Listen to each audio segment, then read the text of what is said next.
क्या नतीजा देख रहे हैं इस बार में? नतीजा इनसे पूछो ना, नतीजा मैंने बताया ना अभी। भजनलाल को अपना बाप मान के साथ गद्दारी की, देवलाल के साथ गद्दारी की।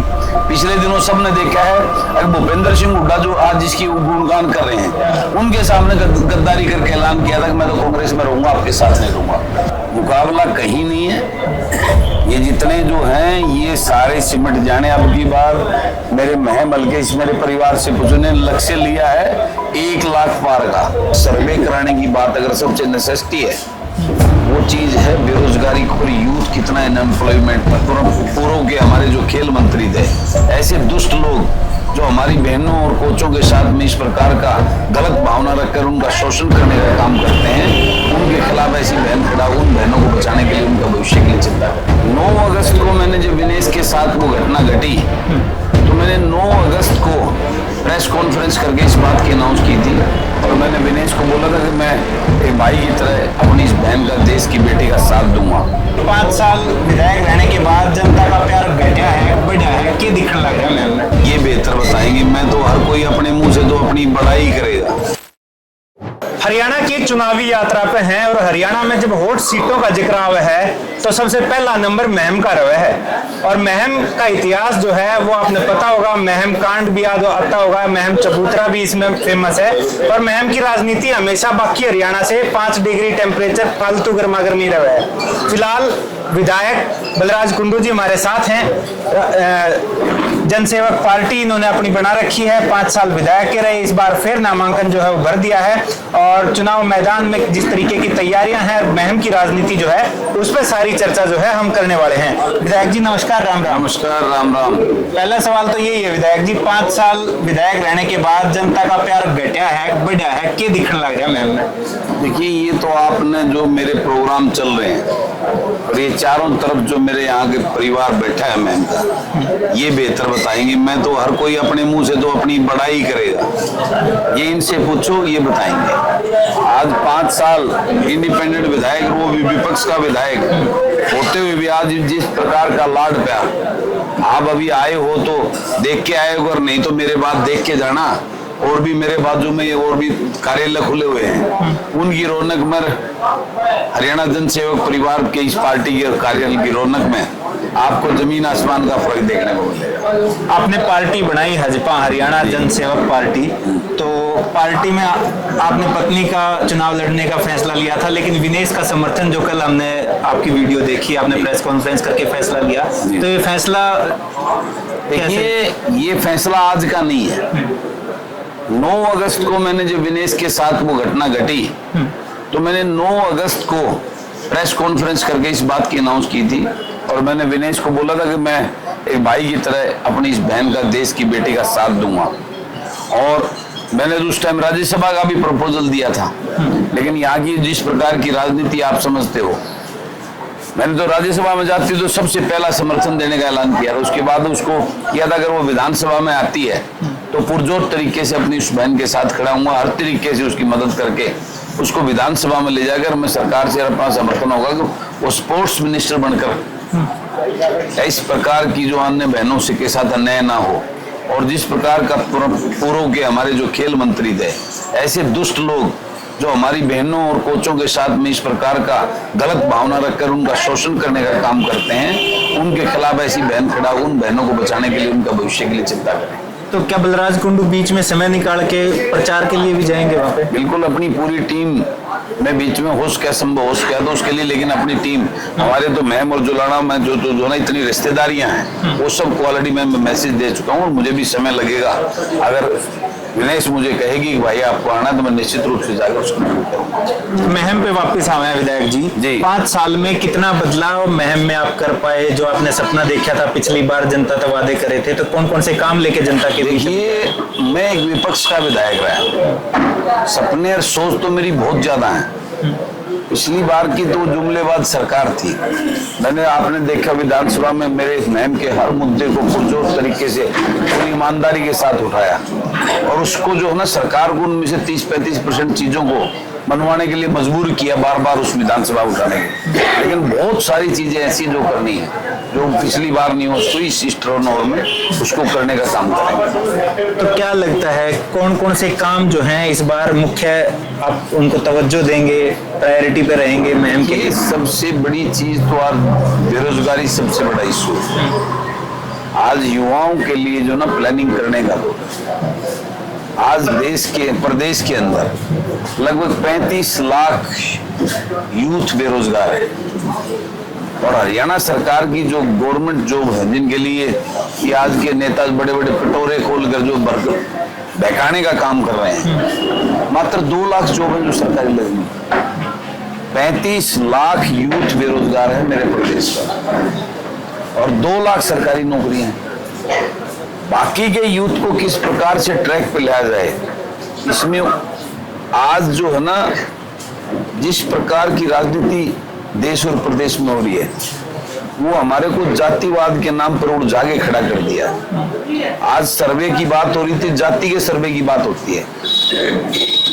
आज जाति के उड़ जागे धर्म के नाम पर उड़ जाने की बातें होती है। आज अगर सर्वे कराने की बात अगर सबसे नेसेसिटी है, वो चीज है बेरोजगारी के ऊपर, यूथ कितना अनएम्प्लॉयमेंट बैठा है, उसके ऊपर सर्वे कराकर उसकी कैटेगरी वाइज करना, कितना highly qualified PhD MA engineering करे जो यूथ बैठा है, कितना जो है ना ग्रेजुएशन में करके, कितना 12th पास है, कितना जो है ना पॉलिटेक्निक से पास आउट है, कितना आईटीआई से पास आउट है, कितने 10th पास, उस कैटेगराइज करके उनको किस प्रकार से गवर्नमेंट जॉब तो मात्र थोड़ी सी है, उनको किस प्रकार से ट्रैक पे लाया जाता है, उनके लिए क्या क्या चीजें प्रोवाइड कराएंगे। स्मॉल इंडस्ट्री के नाम पर जो उनको लोन प्रोवाइड किया जाए, गवर्नमेंट की तरफ से फैसिलिटी अवेलेबल जाए, छोटे समूह ग्रुप करके उनमें उसको किया जाए, उनको किस प्रकार से खुद सेल्फ खड़ा करके स्किल डेवलपमेंट के नाम पर इस भाजपा सरकार ने इतना शोषण और लूट मचाई है।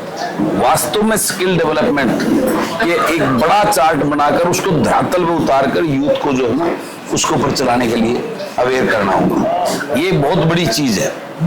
मेरा मेन फोकस अब की बार जो रहेगा, आप देखेंगे अब की बार ये लोग मुझे अपना वकील चुनकर दोबारा से विधानसभा में भेजेंगे, और भगवान ने चाहा तो जिस प्रकार का एटमॉस्फेयर में एक मजबूत सरकार का हिस्सा रहूंगा, तो मैं ये मेरा मेन एजेंडा रहेगा। उसके अलावा जो आप विकास की बात कर रहे हैं, मेरा ये महम शहर, इसमें ना कोई इंडस्ट्रियल सेक्टर है, ना कोई रेजिडेंशियल सेक्टर है, क्योंकि पूर्व के जो ये विधायक रहे हैं, इन्होंने अपने डीलर एजेंट बनाकर उसमें कमीशन खोरी करते रहे, इनका हिस्सेदारी रहती है। यहाँ प्राइवेट कॉलोनियों के आज लोग जो ना प्राइवेट कॉलोनी, चारों तरफ कच्ची कॉलोनियां हैं, ना उनमें रास्ते हैं, ना सीवर है, ना पानी है, लोगों का ऐसा हाल है जो वो करते हैं। इन्होंने इसको महम का बेड़ा गर्क कर दिया, लोग यहाँ से पलायन करने को मजबूर। इन्होंने ना कोई इंडस्ट्रियल सेक्टर लाने दिया, क्योंकि उनकी दुकानें जो है ना, इनका कमीशन खोरी, इनके एजेंटों की दुकानें बंद हो जाती। तो ये नेताओं का जो असलियत लोग जान चुके हैं, अब इनको पूरी तरह, आज मैं यहाँ के स्थानीय नेताओं की बात करूँ, इसका पूर्व का इतिहास देखो। चौधरी देवलाल को अपना बाप मानना था, और उसी चौधरी देवलाल ने जब अपने बेटे ओम प्रकाश चौटाला को मुख्यमंत्री बनाकर यहाँ भेजा, यहाँ चुनाव लड़ाने के लिए, तो इसी नेता ने बगावत की थी कि ये तो जो ना अपनी पुश्तैनी अपने बाप दादा की वो बना दी, परिवारवाद बना दिया। आज ये 4 बार यहाँ मुख्यमंत्री रह लिए, पहले चेयरमैन रह लिए। चौधरी देवलाल ने इनको अपना बेटा की तरह मान के कराया, भजनलाल को अपना बाप मान के उनके साथ गद्दारी की, देवलाल के साथ गद्दारी की। पिछले दिनों सबने देखा है भूपेंद्र सिंह हुड्डा जो आज जिसकी गुणगान कर रहे हैं, उनके सामने गद्दारी करके ऐलान किया था कि मैं तो कांग्रेस में रहूंगा, आपके साथ नहीं रहूंगा। तो ये लोग सिवाय अपनी राजनीतिक रोटी, आज अपने बेटे को, ये परिवारवाद नहीं है क्या? आज अपने बेटे को, बलराम को संस्कारी बताकर जो हम वोट मांगते फिर रहे हैं, अब परिवारवाद कहाँ गया? अब इतने साल बूढ़े हो गए हैं। आनंद सिंह डांगी जी मेरे आदरणीय हैं, हम बड़ी उम्र है उनकी, मैं उनसे पूछना चाहता हूँ कि उन्होंने अपने बेटे को क्यों चुना?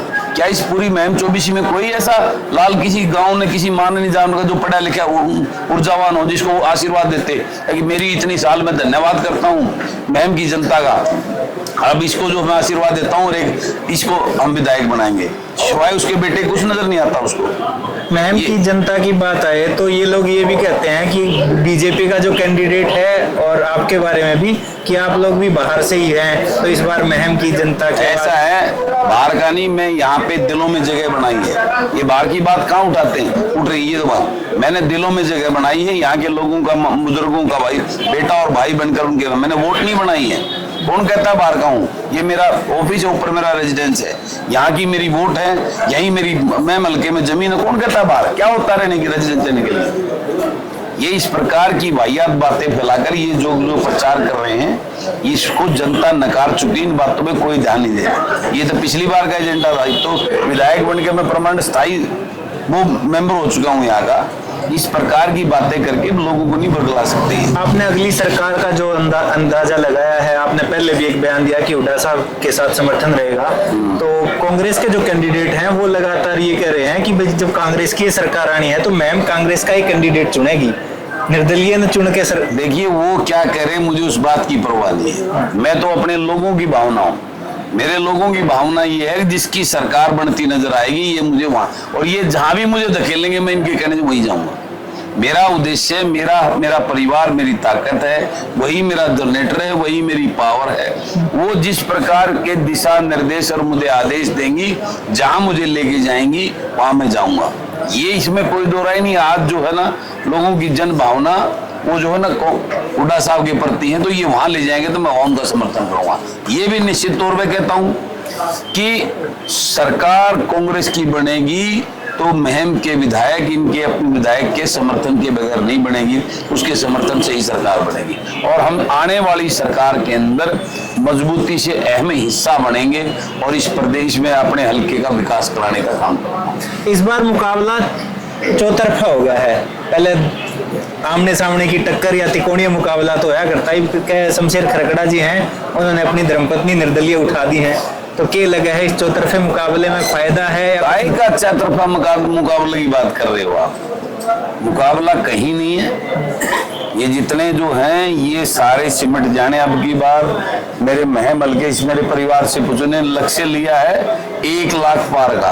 अच्छा, 1.5 लाख के करीब वोट पोल होनी है। 1.5 लाख हो जाए, 55 हो जाए, और 1 लाख प्लस वोटें जो है ना हरियाणा जनसेवक पार्टी को ये डालने वाले हैं, अपने बेटे को आशीर्वाद देने वाले हैं।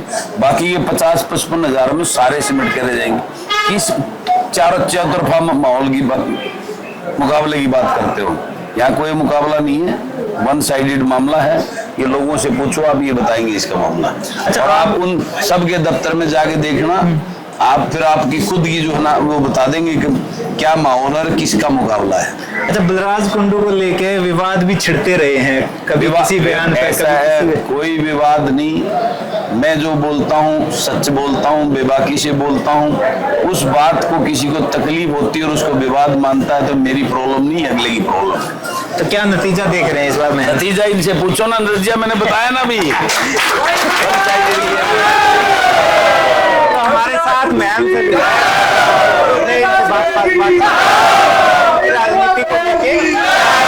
से मुकाबला इन्होंने सीधा बता दिया है मुकाबला है।